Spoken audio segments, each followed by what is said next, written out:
More systems of linear differential equations with real eigenvalues. We'll do some SAGE stuff. We'll write solutions in vector form, look at some phase portraits, and consider some of the different situations that can arise. So I've shared with you this worksheet called Systems 2, and I'm using the same markdown to display some of the equations and things nicely. So we're considering these systems. They're all 2 by 2. So this is a matrix equation.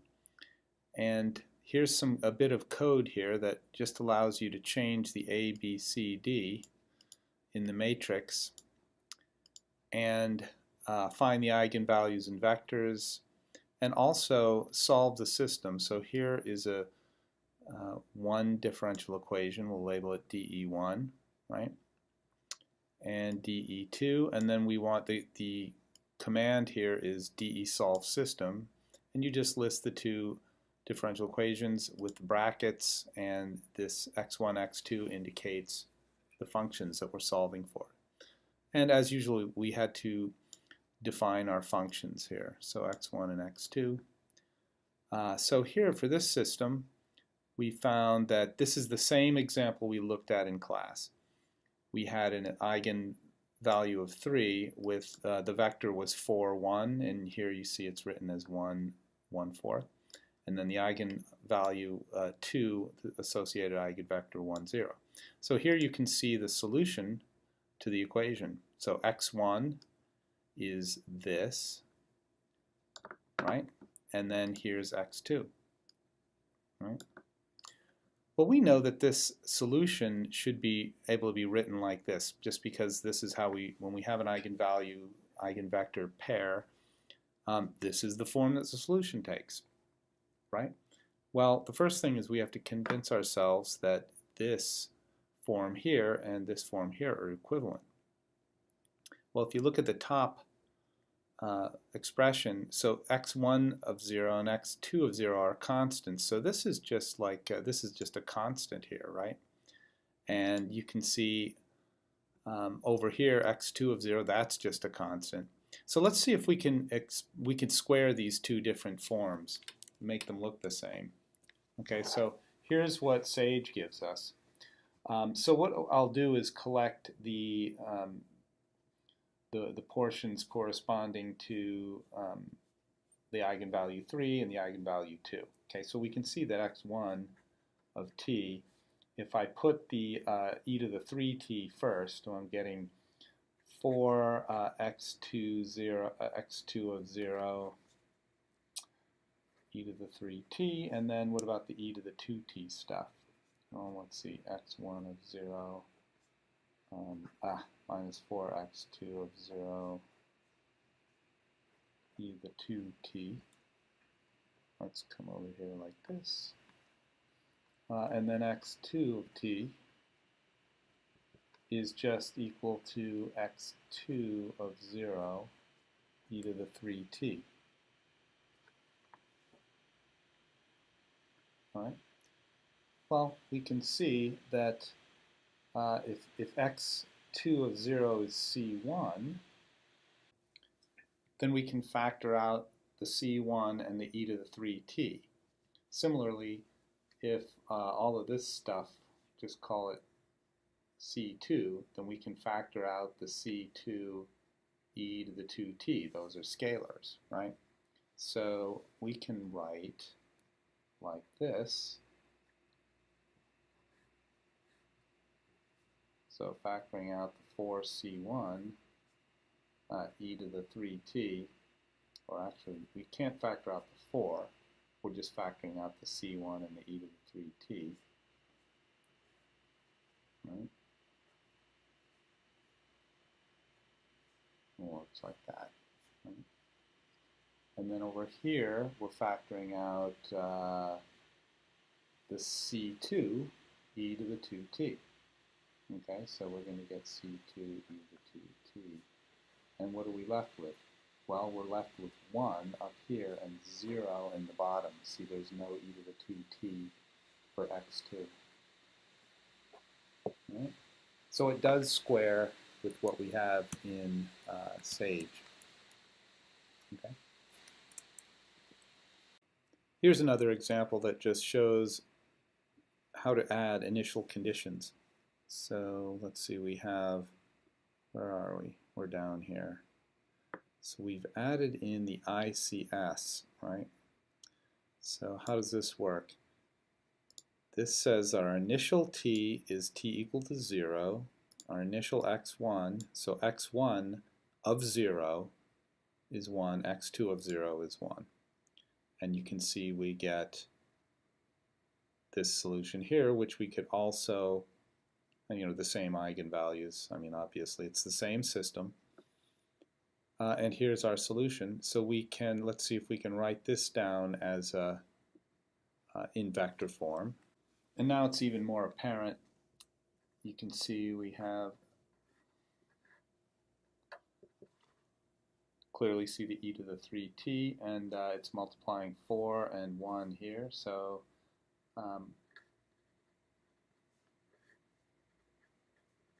right? And the e to the 2t is multiplying minus 3 and 0 over here. We could write this like this.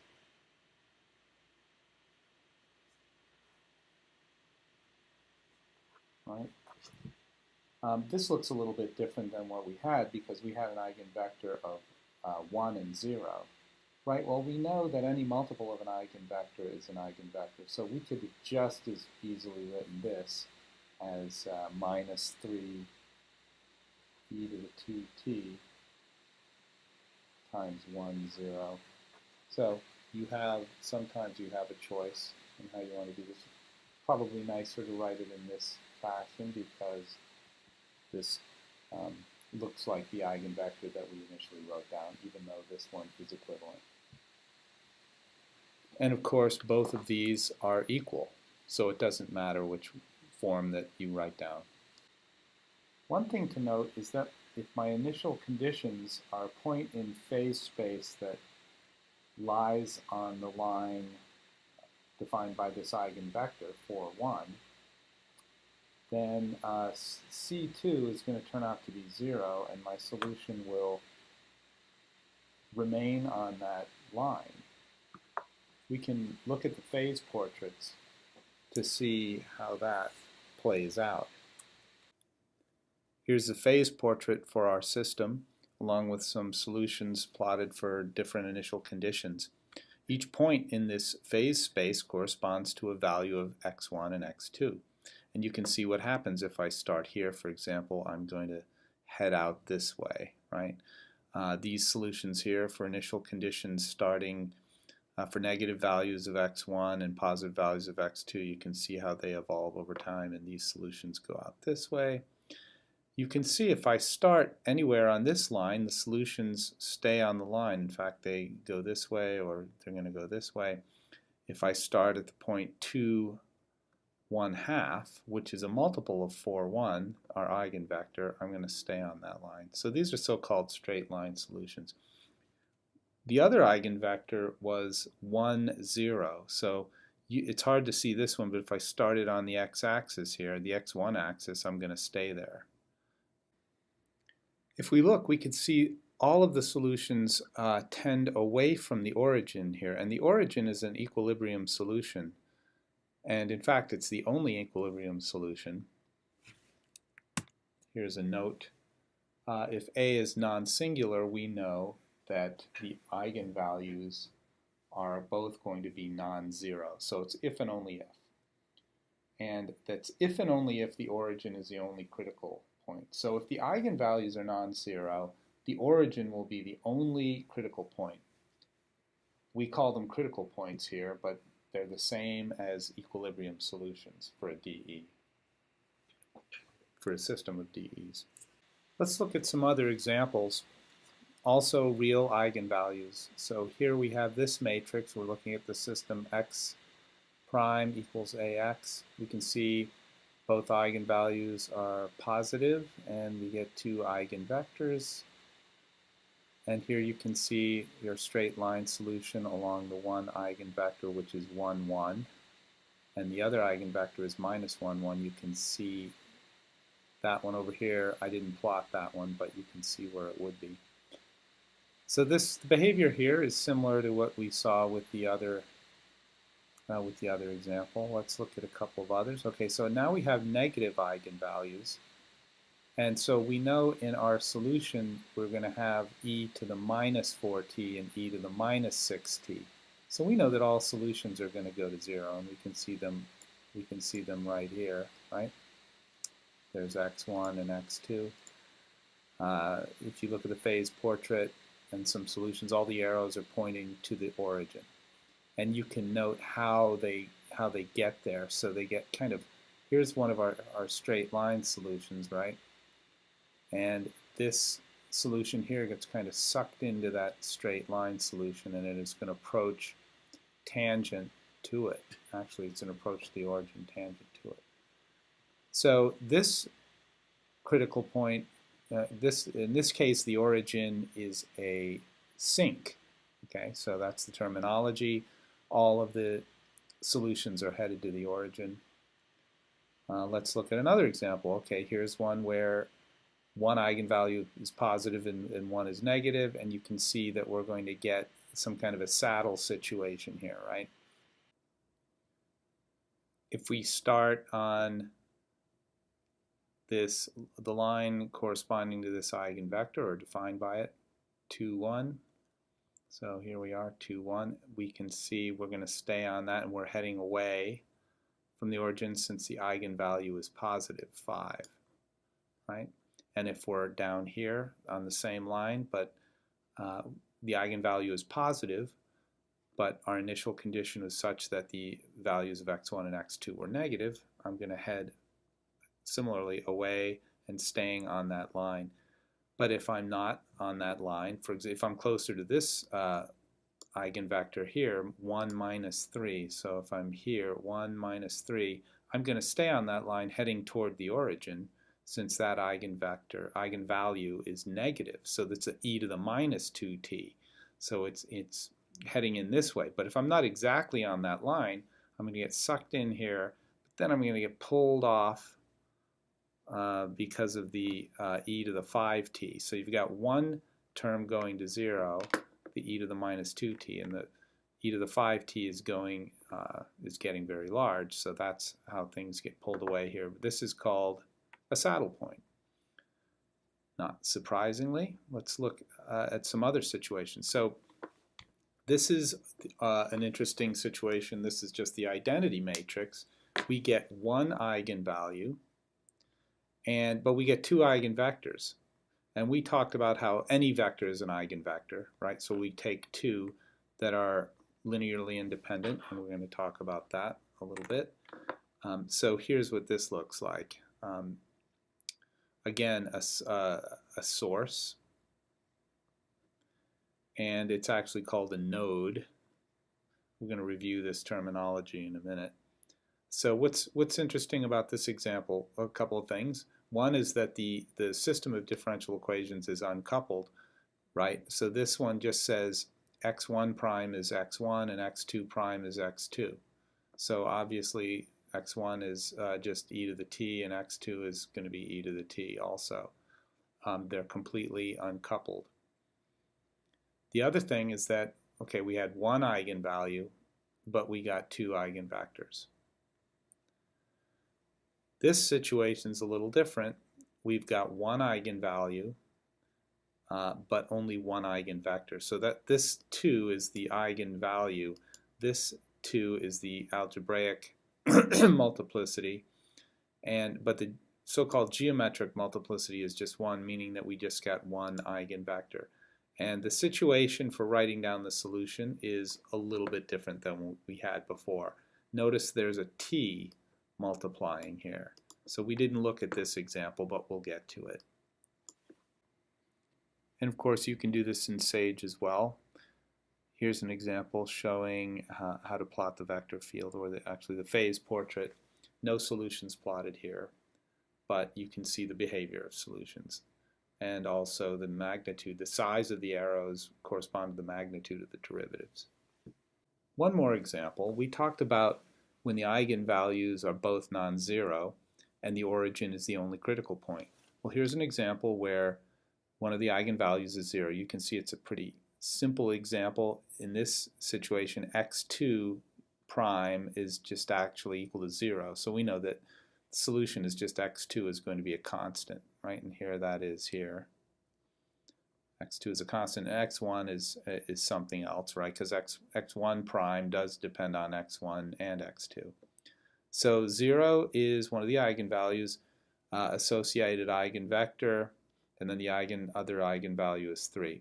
So if you look at the phase portrait here, it looks qualitatively different. You can see that one of the straight line solutions will be defined by 1, 0. So you can see if we start on the line 1, 0 or any multiple, we're going to stay on this line, right?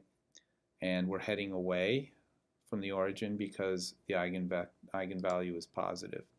For the 0 eigenvalue, we see that the eigenvector is 1 minus 3. So we're going to get another straight line solution here, but it's a little hard to see it. So it's 1 minus 3. If we come down here, so it's actually on this line here. You can't really see it, but if you look closely, you can see that the arrows over here are heading away, and over here they're heading away this way.